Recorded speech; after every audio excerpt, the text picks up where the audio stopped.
Greetings for the day, AML compliance enthusiasts. The Virtual Assets and Related Activities Regulations 2023 were brought into force to check the exploitation of virtual assets and related activities by criminals to move their illicit funds in and out of Dubai. The backbone behind the regulation is Law No. 4 of 2022 on regulating virtual assets in the Emirate of Dubai, commonly known as the Dubai Virtual Asset Law.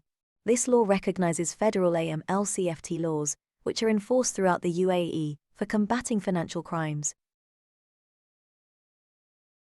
The Virtual Assets and Related Activities Regulations 2023 appoints the Virtual Assets Regulatory Authority, VARA, for supervising the VASPs and VARA activities in the Emirate of Dubai, issuing the regulations for combating money laundering and terrorism financing concerning all VASPs and virtual assets activities in Dubai, and acting as the AML Supervisory Authority to oversee the Dubai-based VASPs' compliance with AML obligations, including the Federal AML CFT Laws.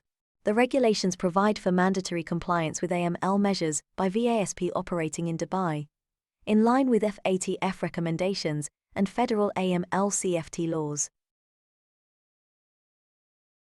Pursuant to this regulation, and the powers granted therein, VARA issued the Compliance and Risk Management Rulebook, Part 3 of which details the AML CFT compliance obligations of the Dubai-based VASPs, subject to VARA supervision.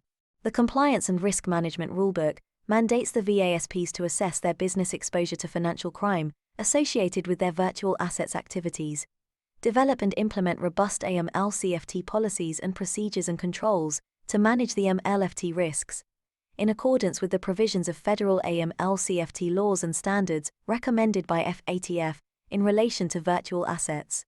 Further, VARA mandates the appointment of a Money Laundering Reporting Officer, MLRO, meeting the requirements of a fit and proper person, with 2 years of experience in handling AML compliance. The VASPs must assess the risk and apply adequate customer due diligence measures to mitigate the risks. Another obligation imposed upon VASPs is to adopt comprehensive systems for continuously monitoring the virtual assets transactions and the business relationship, detecting the red flags promptly, and reporting the observed suspicion to the Financial Intelligence Unit within an intimation to VARA. Compliance with the FATF travel rule is mandatory for the VASPs engaged in the transfer of virtual assets. It requires VASP to obtain the details of the originator and the beneficiary, and exchange the same with the counterparty VASP. The last and very important one is AML record keeping. The VASPs regulated by VARA must maintain all AML-related records for at least 8 years. Hope the discussion helps you navigate your AML compliance and safeguard your virtual assets activities against any potential money laundering or terrorism financing threats. Stay tuned for more informative videos where AML meets the virtual assets landscape. Don't forget to like, share and subscribe to our channel, and hit the bell icon so you never miss a video.